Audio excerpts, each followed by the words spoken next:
Hello everybody, this is Prowl and welcome to another Minecraft Keeping It Simple tutorial. And today we are going to be taking a look at storage silos.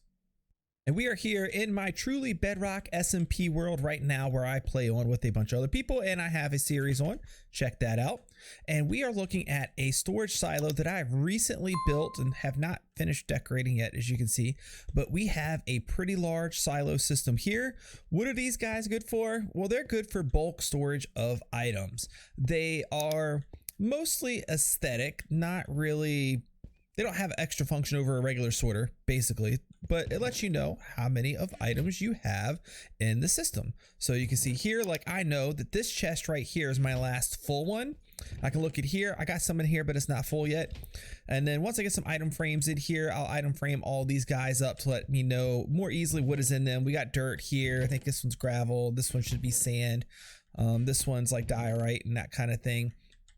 And yeah, there's a lot of different ways to do these. You could throw the items in, or you could do like I do. I have an automatic sorting system hooked into it as well. You can see the circuitry back there, which we will go over and explain and build together for the storage silo indication system. And then we have an item filter up there, which I already have a tutorial on. We will not be going over that part today. You can look at the other videos for that.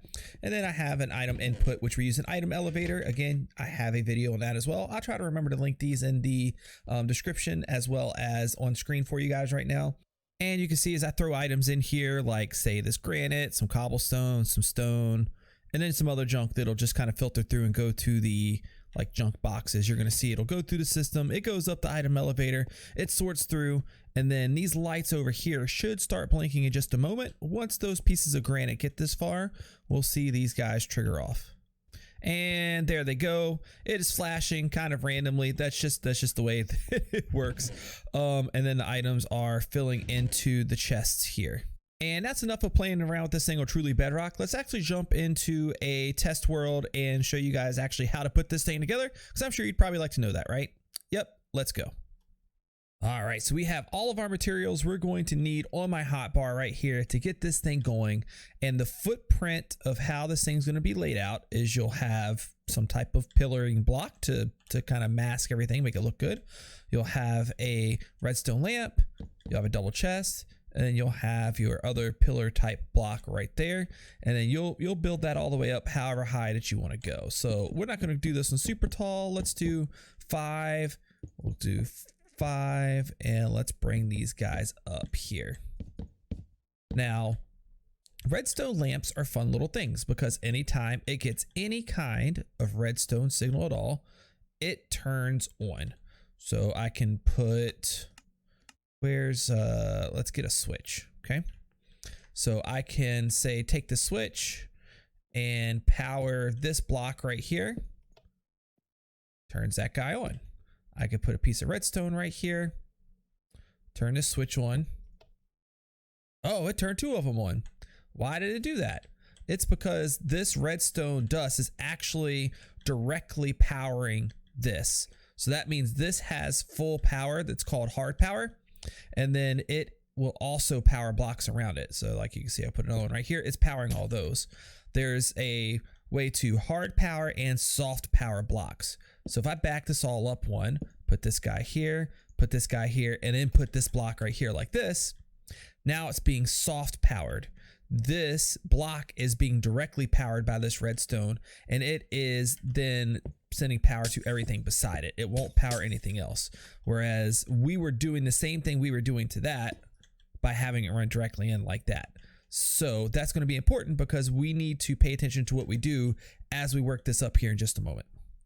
Okay, now in the back side of this guy right here, we are going to throw in all of our hoppers on the left side of the chest if you are facing the back. And be careful not to do this because I accidentally faced that one down. They all have to face into the chests. And then, although like I said, we're not going to be doing the storage system here, what you will probably end up doing to connect in something like the item sorter that you guys have seen me use, you'll probably need to go 2 blocks above the chest with hoppers. And then of course your like hopper line that you're going to have running across, whichever way it goes will go this way. If you watch the item sorter, item filter video, this will make a little bit more sense. Just know that if you're hooking an item sorter or filter up to this, this is what you got to do. Also, if you want you have to have it filling in with hoppers in some way. Otherwise, this doesn't work. You can't, I think I said earlier, you can just fill in the chest. Yes, you can, but these aren't going to light up unless you have items going through the hoppers, which you'll see here in just a moment. Okay, here's where we start to break out some redstone, and this is going to be super simple. This thing is not very hard to make. Like I said earlier, I didn't come up with this design. It's something that's been around for quite a long time. I'm not quite sure who to credit for the original design. I know I've seen Mumbo use it, and maybe a couple of the other like Hermits and other creators too. So it's the commonly used design. So we're going to have a comparator face this way and go into any kind of solid block right here, meaning anytime there is something in this hopper, what can I grab a lot of? We'll throw diamonds, why not? Anytime there's something in this hopper, it's going to power that block, and that guy right there is going to be on. Anytime there's nothing in it, that guy's off. Again, like I mentioned earlier, when this fills up completely all the way, and then you permanently have a hopper sitting in, item sitting in this hopper, that's when that block stays on all the time, meaning you know that this chest is full. Now, that gets us there, but we can't just repeat that going this way, right? We have to work our way around, which is why you have things spread out like this. Now, and I don't think I mentioned this a second ago, I've mentioned in all my other videos, but just to be consistent, a comparator reads the signal of a hopper. The more items in the hopper, the longer that comparator signal can reach out. That matters for some contraptions, doesn't matter for this. As long as there is one item in there, that comparator sees that it's there, it sends power to this, it lights that block, okay? So now what we need to do is we need to build ourselves a little bit of a platform here like this. So we put a block down, a block up, block down, block down, block down, block up, like that. So what we're going to be doing is we're going to be using the same comparator signal. Now that's going to read anytime something is inside of this hopper, and it's going to send power to this. Now we cannot just run redstone dust across, because then we would run into the problem that I mentioned here. We would have to have a certain number of items in here before it would light up. So would it technically be working? Yeah, I mean, you're going to get items backlogged into here, but we want it to work in the way that I guess it was intended. As soon as this one chest is full, it turns on and it stays on. So instead of using a redstone dust right here, we are going to use a repeater. The repeater is sensing that this has a redstone signal, and it doesn't matter how strong the redstone signal is, because it takes that and it repeats it back out at the full signal strength, which is 15 redstone dust long. So we end up going over here, and then we have to go into a block here. If you don't, and you go straight into here, you guys saw what happened earlier. Whenever this guy right here is full, it's going to be powering this block, which is powering this guy, and it's going to turn this on. It's going to turn this on. So it's going to mess up the system. So you need to get rid of that. You need to do just like that right there. That way it powers this block, soft power, and then it only powers the redstone lamp we want it to. And now it's just a process of repeating. So now we put a block right here and a block right here, and then we put a comparator right there. See, it's the same thing we did there, just up one. And then we repeat the process again here. So we put a block here, block there, there.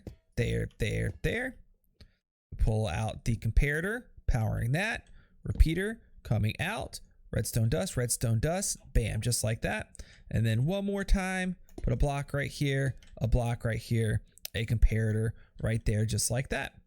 You can make this as tall as you want to. As you can see, it's a pretty simple build, and I kind of like the way it looks. They look pretty cool the way that they go together. And then remember as well, when you put in your item sorter, give yourselves 2 height, because you're going to need the extra height to be able to fit in the item sorter. If you make this too low, you're not going to be able to sort your items, because the redstone for it is not going to fit in where you need it to fit in. And this was a pretty quick and simple one. I appreciate you guys dropping by. Hope we learned a couple things today. I want to see your storage silos. Make sure you either tweet them at me or join my Discord and show them off there. Either way, I would love to see them all. Also, make sure, if you haven't done it already, click that like button. Probably about 60% of you watching this video are not subscribed. Click that subscribe button as well. Drop me comments down below letting me know how you like the tutorial. And I will see you guys next time. You've been great. Goodbye.